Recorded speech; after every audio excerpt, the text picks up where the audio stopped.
Merry Christmas, ladies and gentlemen.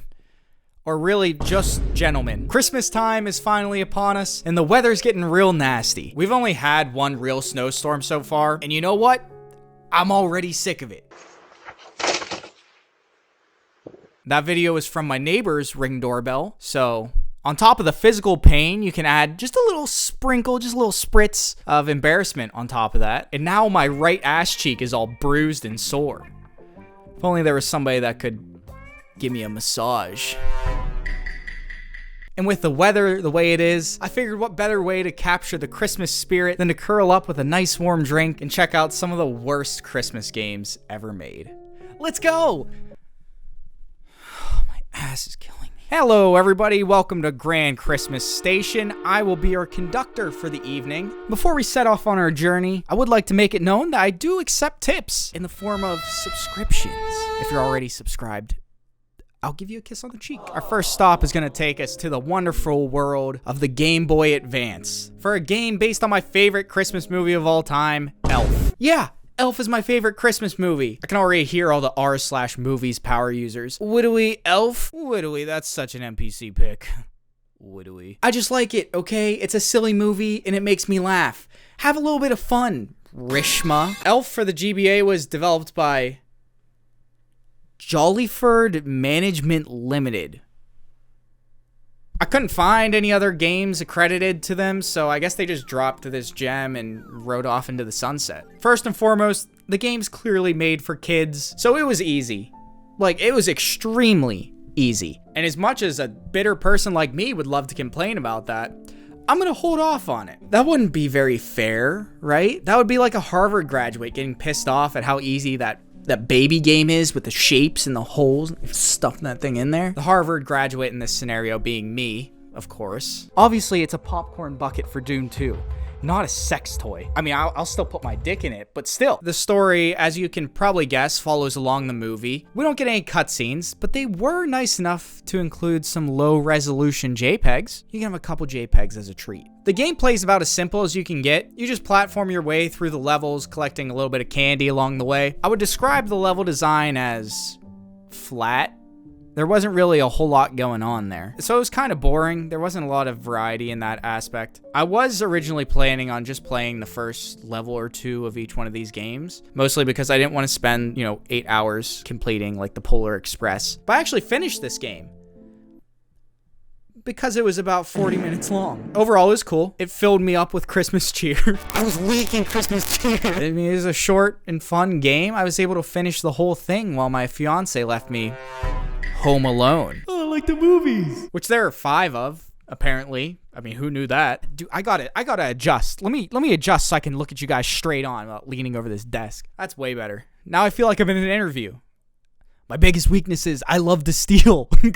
I'm a felon. But yeah, there's 5 Home Alone movies. Who knew that? I've only ever watched the first 2, which, I mean, I think that's pretty common. Even 2 movies kind of feels like too much. You're gonna tell me they left this kid behind again? Like, you don't have to keep lying. We get it. You don't want the kid. Or you're terrified of him after watching him brutalize 2 grown men, which honestly, that's pretty justified, I'd say. Imagine in like 5 years when he's like 16, he knows Santa doesn't exist and that you're the one buying the presents. You better buy him that PS5.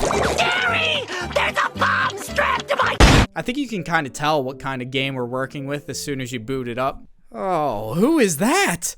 Why does he look like that? Everyone looks like clip art or like they're from a Judy Blume novel. I'm getting big Double Fudge vibes here. So let me know if any of you guys read Double Fudge. I used to fuck with that book, dude. Like I liked it a lot. I didn't fuck it.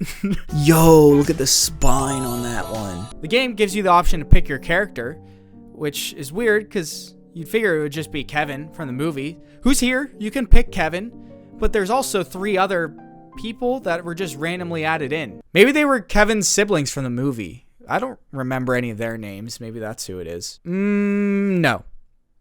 All right. Interesting choice to add people that weren't in the movie into the game based off of the movie. After we select our character, we get into the meat and potatoes of it all.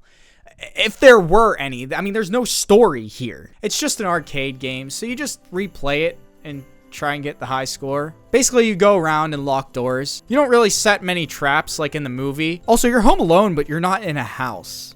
Or maybe you are. I don't know why there's grass and flowers everywhere. Also, it's a Christmas movie. There's no Christmas themed anything. It actually looks like they went out of their way to make it look like summer. I'm hesitant to even call this shovelware. I don't know if it's even earned that title. Speaking of shovelware, if you had to take one guess on the company that published the Polar Express video game, who do you think it would be? That's right. Our favorite shovelware aficionados are back at it with the Polar Express video game, which I can acknowledge is one of the best Christmas movies out there, but it just kind of freaks me out. I don't really like the movie too much. The animation is really uncanny and it kind of makes me uncomfortable. Also, this dude, this Count Michael Douglas, pissing me off, dude. Don't you stop worrying about what our boy's doing, huh? Don't you have some Discord servers to go moderate? As expected, it had a pretty negative reception upon its launch, receiving a booming 39 out of 100 on Metacritic. But who knows? I mean, even if it's not technically a good game, it could still be fun. I mean, the Silly Bands game was dog shit, and I enjoyed myself playing that, so anything's possible.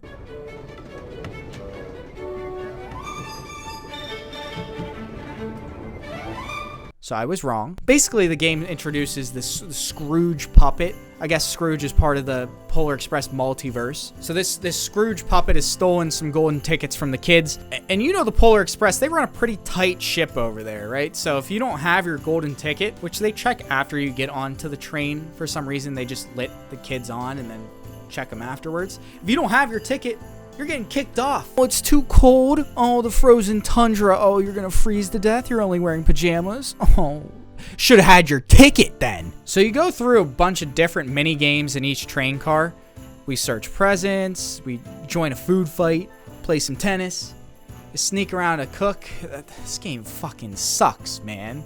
It's just one boring task after another. It eventually turns into like a puzzle platformer at the end, and leads you to the final scene where you save Christmas. And it plays a nice little cutscene for you that ends really abruptly. They didn't even fade out the music or anything. It's just like cuts. It's really weird.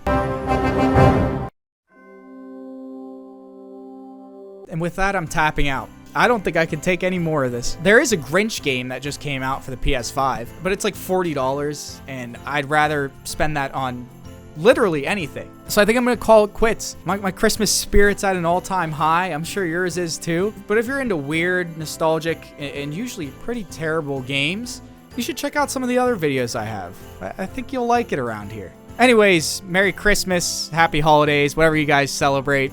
Enjoy yourselves, enjoy your company with each other, and stay safe. We'll see you next time.